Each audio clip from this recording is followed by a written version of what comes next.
Jays fans have had enough. As following their fifth straight loss, bringing the Jays to below 500, fans are not only livid at the team, but there is one particular issue that has everyone fired up and that everyone is speaking out about. And fans are absolutely livid with this. We'll break down exactly what that is and discuss what it means going forward, as well as break down some other updates ahead of the Yankees series tomorrow, and also an historic stat surrounding the Jays offense that fans may not want to hear. Stay tuned for all that in this episode. But before we get into it, if you're part of the percentage who aren't subscribed to the channel, this is the place to be for daily Jays content. Your guys' support has been unbelievable. As we're on the road to the big goal of 20,000 subscribers, make sure to hit that subscribe button. Ladies and gentlemen, the Jays lose again. They lost yesterday once again to the Astros. They got swept. The vibes are at an all-time low. The offense is at a historic low, and fans have had enough with several different things with this team. It's crazy that just a week or two ago we were talking about how the Jays were 12-8. The team was rolling. The vibes feel different, and that's how quickly things change in baseball when you play every day. And they've gotten dominated. And they were one swing of the bat away. We think back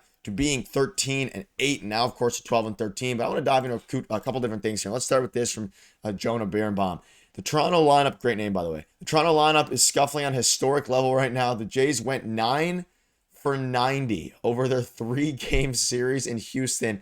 That's the second lowest batting average in a 3-game span in franchise history, Wolf. Now, you're reading that correctly. The Jays went 9 for 90 in their series against Houston. So, I mean, it's not one person to blame for this. This is a historic low for this team. And we know that ever since, the Teoscar Hernandez trade, the Lourdes Gurriel trade a few years ago, the offense has started to scuffle. And we think back, and there's always things posted on the timeline, on Twitter, on Reddit about the 2021 offense, even though they missed the playoffs.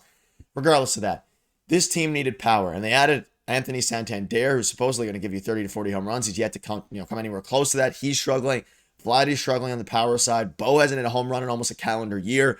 You have everybody struggling on this team right now at the same time, and there was only a matter of time until the start of the year, the bottom half of the lineup cools down. Tyler Heineman, Alan Roden, Miles Straw, all those guys, even Andres Jimenez, who's been horrible lately, are going to start to cool down. But you were hoping that by the time they cool down, that the offense is going to be able to pick it up at the top of the order.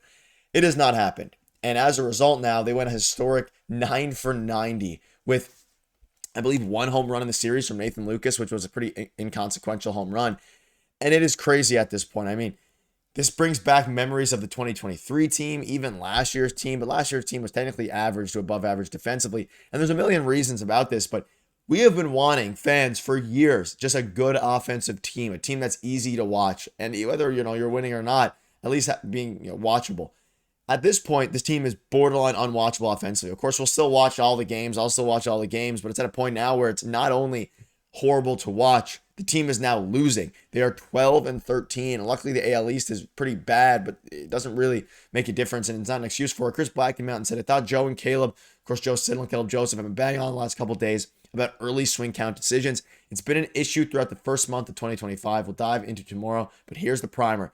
Jays have a 253 average on balls in play on first pitches of an at-bat, 30th in the MLB. So, of course, brought in Dave Popkins, and George Springer being unbelievable offensively kind of changed the outlook of this team because he carried the Jays for the first handful of games of the season and maybe gave fans a bit of a unrealistic expectation of what to expect from him, but also the rest of the team offensively.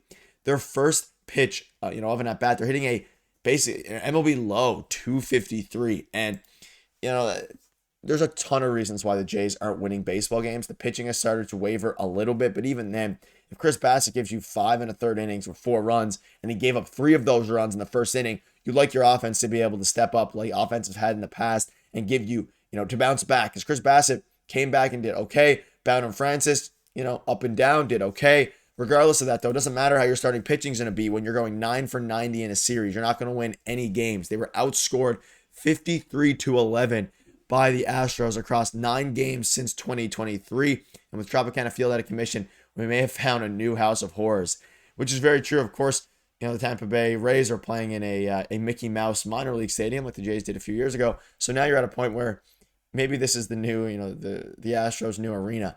But it's just really bad. And we think back to, Bassett a couple days ago. We knew April was going to be hard for us. Just keep grinding. Don't panic about these stretches. This was before yesterday's game. We have to come out of April on a good foot. We're there. It would be better to face lower level pitchers more than the top guys over and over.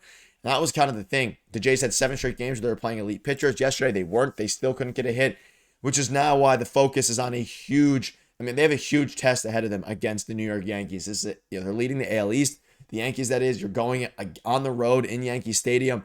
And if you don't take care of business against the Yankees and at least win the series, you're just going to keep, sliding down the standings. That was one of the big issues coming into this season was how is this first month going to go? And then you get swept by the Astros. You lose 2 out of 3 to the Mariners.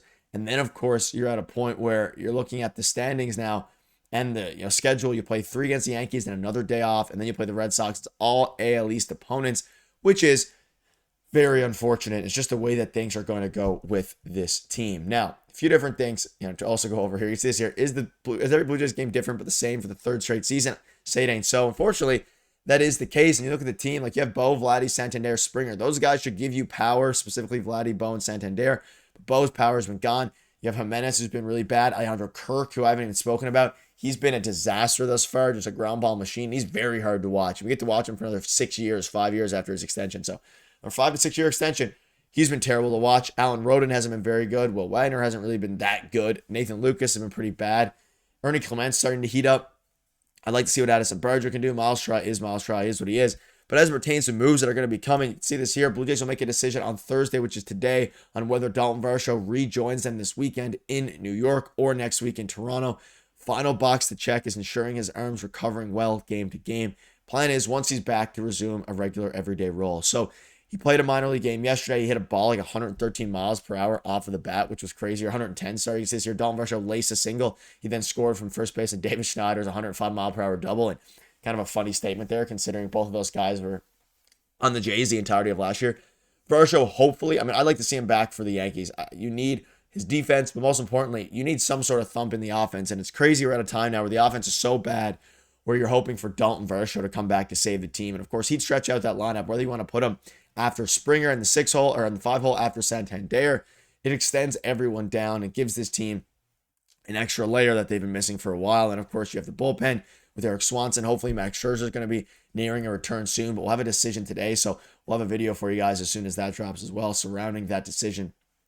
And tonight, probably after the game or tomorrow, once the decision is made official, we'll probably hear from John Schneider before or after the game. But ladies and gentlemen, the team is at a historic low right now. Fans have had enough of this horrible offense we've been watching for the past 2 to 3 years. So hopefully they can take care of business tomorrow. But again, the Jays actually don't play tonight. I just had a break right there. They don't play tonight, so we'll probably hear at some point, just at some point this afternoon or this evening, from John Schneider. They play tomorrow, of course, in New York. So it's going to be an interesting next few days. Ladies and gentlemen, let me know down below what your thoughts are on this. And have you had enough as well with the offense? What do you think the best course of action is for this team? And hopefully they can get the job done in New York tomorrow, because it has been a brutal stretch of games for this team. Let me know down below what your thoughts are.